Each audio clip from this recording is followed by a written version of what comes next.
Today we got to see some moms, and I have another great picture of my mom from the 80s. Oh yeah, looking good. That's me. I'm in like my little jammies and stuff. I feel like someone, perhaps me at that age, cut my bangs because they're like this short and they look really scary. Anyway, moms. I think one of the things that moms love to do with their children is to tell stories about them. I know my mom loves doing that. Whose mom likes to tell stories about them to other people? They're like, when Gracie was little, she did this, and it was so cute. So moms tell stories about us, and those stories become part of who we are. This weekend, I had my first wedding shower, so I have like 800 bowls now. If you need a bowl, you can come and see me. And part of the shower was a lot of storytelling, and storytelling about me, and storytelling about Drew, and not Nichols. My Drew. It's okay. I'm sure there are stories about you that are great, but not at my wedding shower. And there's this story that Drew's mom tells about him that I love, because his grandma used to be this woman that went around teaching Bible classes and stuff to all these different churches in Michigan. She was popular. She's this like tiny little lady, so cute. Earlene. It's like the feminine form of Earl. Go figure. There is one. So Earlene would go around, and she would also speak at conferences, and she would always have these little bulletin things that she needed folded. And so one time, all these like old ladies were helping her out and folding them, and Drew's like 5 years old, and he's down in the basement folding with the ladies, and they're just chatting, and he's like noticing that not much is getting done. And so thank you. And he says, and they're just chatting and talking, and he's like, wow, there's a lot of talking going on right now. Just a little observation from a 5-year-old, and they're like, ha ha ha, 5-year-old, laugh you off. You have nothing good to tell us. And he's like, well, you know, my grandma is your boss, and she could fire you. So I just think that story is so hilarious because it kind of tells a little bit of who Drew is, because he's so direct. Like, he will be honest with you. He is a hard worker, and it started, obviously, at a young age. And that, to me, is just an illustration of how stories about us, who they are, kind of shape who we are. They tell things, the truth about us. And so tonight, at the Edge, as we continue in our series of Faith on Monday, what it means to take our faith and not contain it to here, this place, this room, this church, but to really bring it out and make it a part of every day, we're going to be looking at what it means to share the story of our faith. A lot of you on the cards that we had at the beginning of this series kind of wrote down, how do I talk about my faith to people that aren't Christian? Or I have some friends that are saying they're atheists and I don't really know how to talk to them. What does that look like? So that is what we're going to look at tonight. And there is a word in the Bible, and you might have heard it, and that word is witness. And the Bible uses that word to talk about people sharing their story of faith, people telling other people about Jesus Christ. And so we're going to focus on that. But witness has some connotations. Anybody take the AP test know what connotations means? Was that did that come up on anything?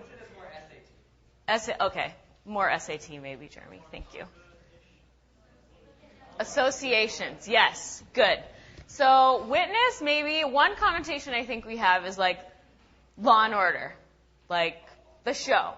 Has anyone watched the show Law and Order? Anyone? Yes. I know. I totally was standing back there and I was like, I should have got the sound effect. It's so amazing when they're like, Rikers Island Correctional Facility, August 24th. And they change it up.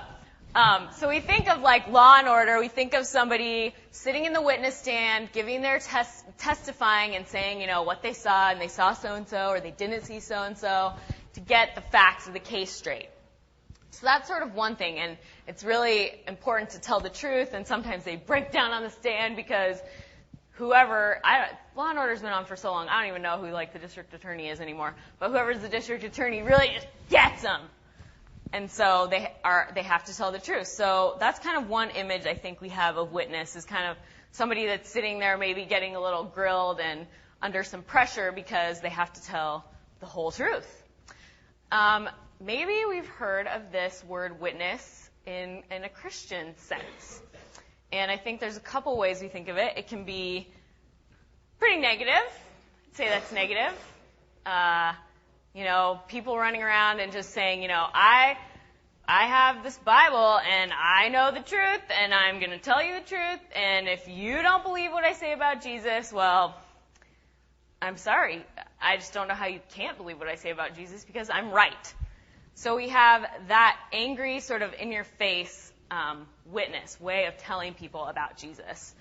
Another one that's maybe not quite as negative is this guy who's like a little Bible expert. He's just the guy that, people like to talk to. He's really friendly, and he's like, the other day, and I was just reading, and here's this verse for you, and I can tell you this, and you have a question? Well, hold on, I know where to find the answer. And that's great that people know the Bible like that, and they can speak from it, but I think that's intimidating for us, because we think, how am I supposed to share my faith if I'm not, knowing every single word that's in here and able to supply people with the verses and the things they want to know? How can I do that? So what is the Bible really getting at? If it's not, the Bible isn't, when it talks about witness, it's not talking about sitting on the stand like Law and Order. It's not talking about saying, you're right, I'm right, you're wrong, you don't know anything, listen to my story about Jesus, or you're out. It's not just about knowing every single word back and front in the Bible. So what does witnessing mean? What does telling our story of faith mean? There's just two quick passages that I want to look at tonight. The first one is from the book of Acts, and it is Acts 1:8. And in it, this is Jesus after he's resurrected, and he's talking to the disciples, and they're like, okay, so you rose from the dead, and now what? What are we supposed to do with ourselves? Because that was cool that the resurrection happened, and we would like to see Israel, the whole kingdom restored. So what's supposed to go on? And Jesus says these words to the disciples. But you will receive power when the Holy Spirit has come upon you, and you will be my witnesses in Jerusalem and all Judea and Samaria and to the ends of the earth. So basically what Jesus tells these guys when they're saying, what now, Lord? What are we supposed to do? What's going on? Jesus says, you're it, dudes. You're going to tell people about me. You are going to go everywhere and tell people the story of my life, of what you experienced when you were in ministry with me, and what you saw when I rose from the dead. That's what you're going to do. And the Holy Spirit's going to be with you. That Spirit that I talked about before I died is going to give you the power to do all that. Because that seems pretty intimidating. To talk about Jesus, to share the story with Jerusalem, all Judea and Samaria, and to the ends of the earth. Just a small territory. So this is one way that the Bible talks about witnesses, is that it's a charge from Jesus. They are told to go, tell the story of who I am, speak about me, share about me. And another helpful passage when I think about sharing our faith and what that looks like comes from Paul's letter to the Corinthians. And he says, when I came to you, brothers and sisters, I did not come proclaiming the mystery of God to you in lofty words or wisdom. For I decided to know nothing among you except Jesus Christ and him crucified. And I came to you in weakness and in fear and in much trembling. My speech and my proclamation were not with plausible words of wisdom, but with a demonstration of the Spirit and of power. Remember the Spirit? Holy Spirit, come upon the disciples, so you will be witnesses. Paul's talking about it here. But with a demonstration of the Spirit and of power, so that your faith might rest not on human wisdom, but on the power of God. Paul is this guy who is sent by God on a mission. And this is how he does it. This is how he shares faith with other people. He doesn't try to be the Bible expert with flowery words and a lot of wisdom. He just tells the story of Jesus Christ and him crucified. And I love it because Paul, who he is, this guy who wrote so much of the New Testament, admits that telling people about Jesus is scary. And it's something we do with fear and much trembling. But it's also something we do relying on that Spirit that Jesus promised us. That it's not all about us. I think that's probably the biggest thing that we see in this passage. That being a witness, sharing our story of faith, isn't about how good I am at it or what I know. It's about being honest and relying on God.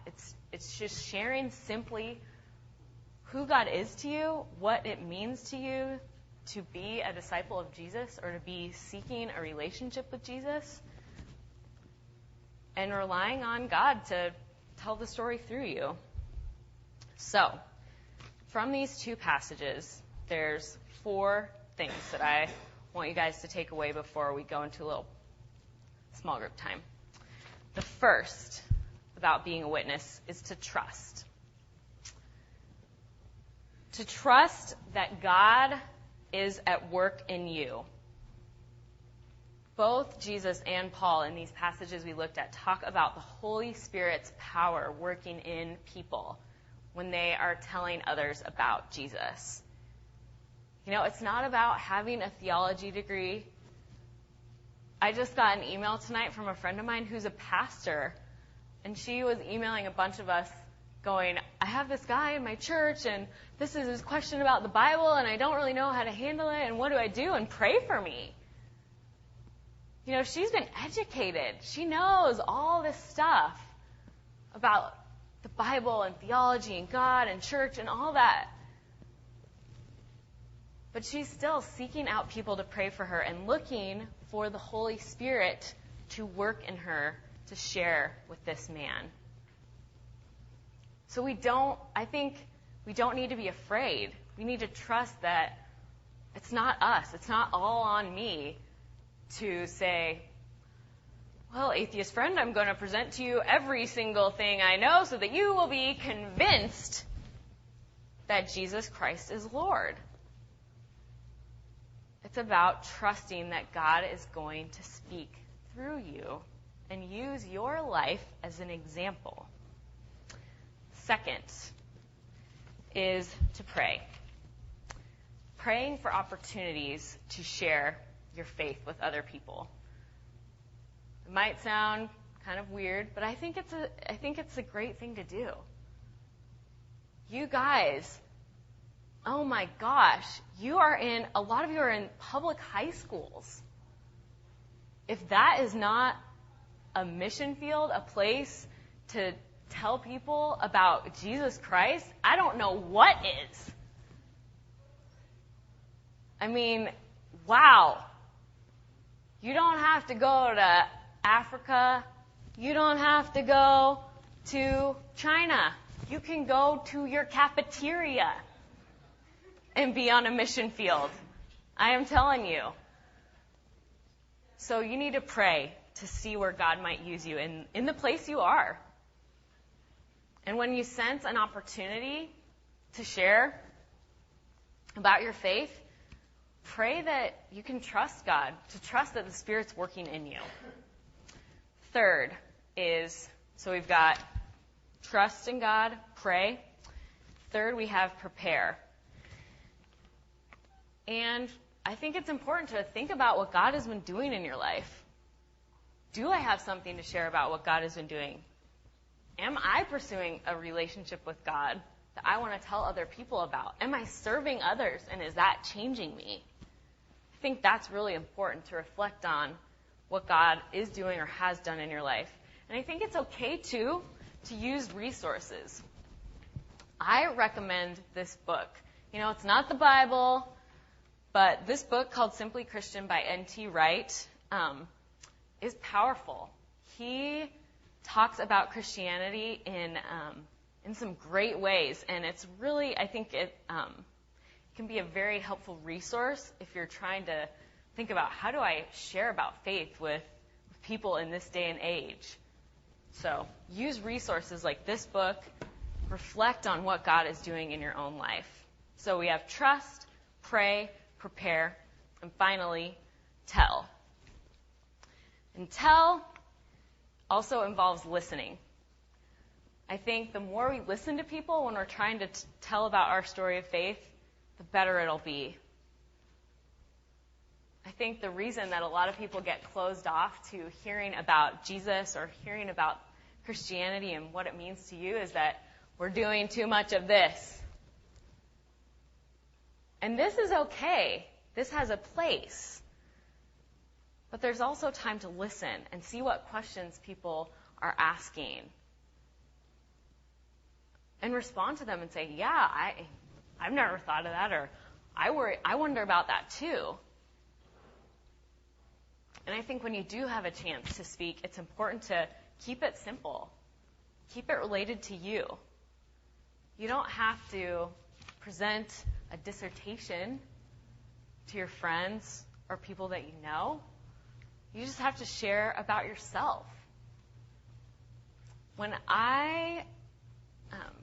how I came to faith in Jesus was not by somebody giving me a PowerPoint presentation of all the reasons that Christianity is so great. It was because I had some friends in 7th grade that just told me about their faith. Yeah, I don't even remember the words they used. I just remember they talked to me, they showed me love, and they cared for me, and that was powerful to me. That was them telling me about their faith. So, being a witness is trusting God, praying to share about Christ, preparing by reflecting on your own life, and telling people while listening at the same time.